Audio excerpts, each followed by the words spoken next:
Hello students, welcome to our YouTube channel Only Commerce. जैसा कि आपको पता है, एचआरएम का कोर्स हम 4 प्रकार की कैटेगरी में क्लासेज को डिवाइड करके डिस्कस कर रहे हैं। एचआरएम की ये क्लासेज इंपॉर्टेंट रहेगी सब्जेक्ट कोड 8, 17 और 55 के लिए। स्पेसिफिक टॉपिक सीरीज में मैंने आपको 12 टॉपिक्स बताए थे, लेकिन एक टॉपिक मैंने एक्स्ट्रा ऐड कर दिया है, ऑल लेबर लॉज। हम पहले रामबाण सीरीज में डिस्कस करने वाले थे, लेकिन मैंने इसे स्पेसिफिक टॉपिक सीरीज में इंक्लूड कर दिया है। वैसे ये वीडियो आज आने वाला था, लेकिन काफ़ी अच्छे से शानदार तरीके से हम इसको डिस्कस करेंगे और ये वीडियो कल आने वाला है और बहुत ज़्यादा इंपॉर्टेंट आप लोगों के लिए होने वाला है। 5 मिनट सीरीज में हमें टोटल 20 टॉपिक्स डिस्कस करने हैं। एक टॉपिक पीटर प्रिंसिपल हम पहले ही डिस्कस कर चुके हैं और आज हम VRIO फ्रेमवर्क डिस्कस करने वाले हैं।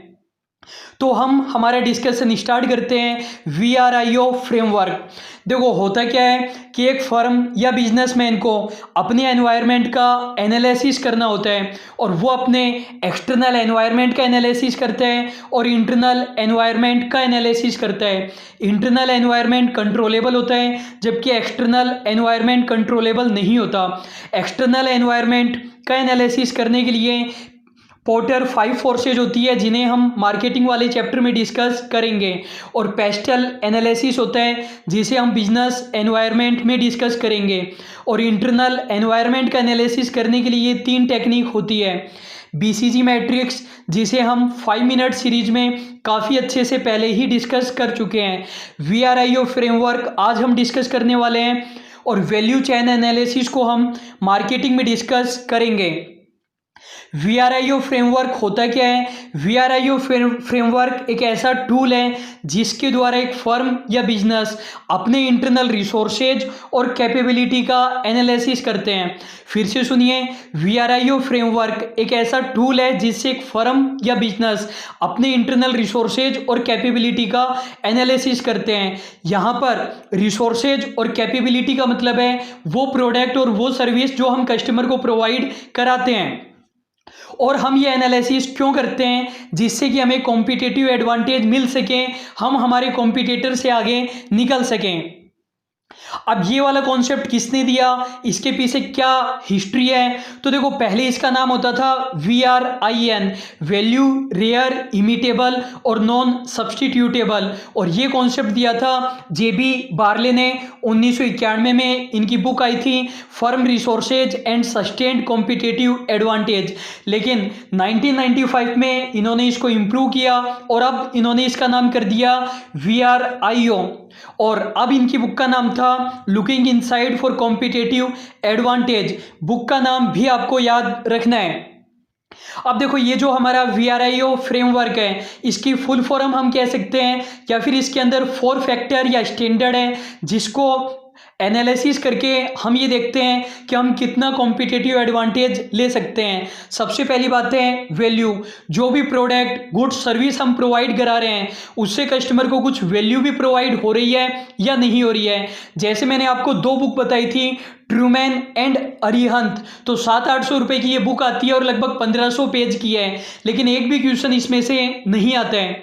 वैसे मुझे एक बात समझ में नहीं आती है, कुछ स्टूडेंट हैं जो दूसरी, तीसरी, चौथी बार एग्जाम दे रहे हैं और फिर भी अरिहंत और ट्रूमैन से पढ़कर जाते हैं। यदि 2-3 बार एग्जाम देने के बाद में भी आपको एग्जाम का एनालिसिस करना नहीं आता है कि क्या सही है क्या गलत है, तो बहुत बड़ी प्रॉब्लम वाली बात है।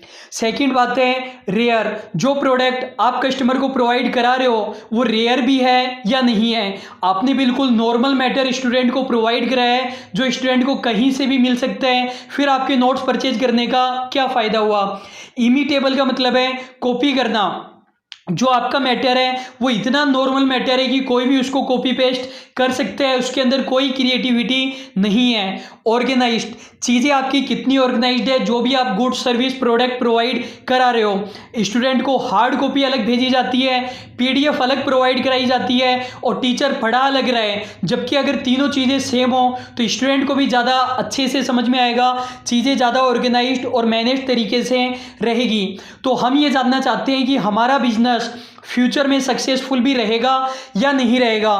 तो सबसे पहले हम देखेंगे हमारे जो रिसोर्सेज और कैपेबिलिटी है, कहने का मतलब जो भी हम प्रोवाइड करा रहे हैं कस्टमर को वो वैल्यूएबल भी है या नहीं है। वैल्यूएबल होने का मतलब है कस्टमर को उससे फ़ायदा भी हो रहा है या नहीं हो रहा है। तो यदि हमारे वीडियो से, क्लासेज से, नोट से यदि आपको फ़ायदा हो रहा है तब तो वैल्यूएबल है, वरना हम फ्यूचर में सक्सेसफुल नहीं होंगे। सेकेंड बात, रेयर। जो चीज़ें हम बना रहे हैं वो रेयर होनी चाहिए, लेकिन हमारा प्रोडक्ट रेयर तो नहीं है। बहुत सारे लोग यूजीसी नेट कॉमर्स की प्रिपरेशन करा रहे हैं, तो चीज़ें हमारी रेयर नहीं है, लेकिन रेयर हमें चीज़ों को बनाना पड़ेगा। नीश मार्केट में हम जाते हैं और उसमें भी वीडियोज़ में अलग अलग कैटेगरी, रामबाण वीडियो स्पेसिफिक कैटेगरी और एमसीक्यू सीरीज, एमसीक्यू के अंदर भी हम अलग तरीके से डिस्कस करते हैं। तो जो हमारा प्रोडक्ट है वो रेयर हो जाता है क्योंकि हम नीश मार्केट में चले जाते हैं। उसके बाद हम देखेंगे इमिटेबल। हमारा प्रोडक्ट ऐसा होना चाहिए कि अदर लोग उसको कॉपी नहीं कर सकें या कॉपी करने में उनकी बहुत ज़्यादा मेहनत लगे, इसलिए मैं पीडीएफ प्रोवाइड नहीं कराता हूँ। पीडीएफ प्रोवाइड नहीं कराएंगे तो चीज़ें इमिटेबल नहीं रहेगी, कोई और उसको वर्ड में कन्वर्ट करके अपने नाम से नहीं बेच पाएगा। केवल हार्ड कॉपी हम प्रोवाइड कराते हैं। आप कहोगे कि केवल आप ही तो प्रोवाइड नहीं कराते, बाकी लोग तो प्रोवाइड कराते हैं। देखो, यदि टीचर आपको पढ़ा रहा है और उसी चीज़ की पीडीएफ दे रहा है तब तो बहुत अच्छी बात है, लेकिन आप जो 200-400 रुपये, 500 रुपये, 1000 रुपये में पीडीएफ परचेज कर रहे हो उसका कोई यूज नहीं है। वो टीचर ने खुद ने नहीं बनाया है, कॉपी पेस्ट किया है और उससे आपको कुछ समझ में नहीं आएगा। पहले आप पीडीएफ के पैसे देते हो, फिर आप प्रिंट आउट निकलवाते हो जिसको पढ़ना है कम से कम वो, और उसके बाद आपको पता चलता है कि इस चीज़ का कोई भी यूज नहीं है। अच्छे नोट्स कभी भी पीडीएफ में नहीं मिलेंगे। और उसके बाद चीज़ें हमारी कितने अच्छे से ऑर्गेनाइज्ड है कि पीडीएफ भी हमारे पास वही है, हार्ड कॉपी भी वही है, पढ़ा भी हम उसी सीक्वेंस में रहे हैं। यदि वैल्यू नहीं है तो फिर कॉम्पिटिटिव एडवांटेज हमें नहीं मिल पाएगा, हम वहीं पर रुक जाएंगे। वैल्यू हमारे पास है तब हम रेयर वाली कैटेगरी में आएंगे। वैल्यू भी है और रेयर, वैल्यू तो है लेकिन रेयर नहीं है, तो कॉम्पिटिटिव पैरिटी रहेगी। कहने का मतलब थोड़ा बहुत हमें एडवांटेज मिलेगा, लेकिन वैल्यू और रेयर दोनों चीज़ें हैं तब हम इमिटेबल में आएंगे। और यदि वैल्यू और रेयर तो है लेकिन तीसरी चीज़ नहीं है तो टेम्परेरी एडवांटेज ही हमें मिलेगा। तीनों चीज़ें हैं तब हम ऑर्गेनाइज्ड में आएंगे। ऑर्गेनाइज्ड नहीं है तो भी टेम्परेरी एडवांटेज हमें मिलेगा, और चारों चीज़ें हैं तो फिर हमें सस्टेनेबल कॉम्पिटिटिव एडवांटेज मिलेगा। सस्टेनेबल कॉम्पिटिटिव एडवांटेज का मतलब है लॉन्ग टर्म में हम कॉम्पिटिटर से आगे निकल जाएंगे। अब हम एक क्वेश्चन देखते हैं। The VRIO framework used in HR function in today's era refers to 4 criteria. Identify the correct code which stands as correct explanation to VRIO as proposed by Barney. तो हमें एक तरीके से फुल फॉर्म बतानी है, तो सी हमारा यहाँ पर करेक्ट आंसर हो जाएगा। वैल्यू, रेरिटी, इमिटेबिलिटी और ऑर्गेनाइजेशन। जो नॉर्मल स्टूडेंट है वो तो केवल इसी से खुश हो जाता है कि मुझे फुल फॉर्म आती है। यदि आपको JRF निकालना है या बड़ा एग्जाम निकालना है तो फिर आपको कुछ डिटेल में जाना ही पड़ेगा।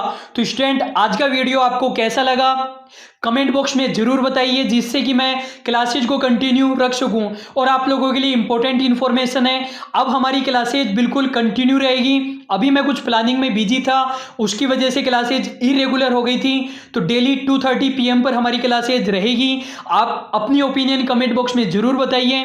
अभी के लिए बस इतना ही। Thank you so much.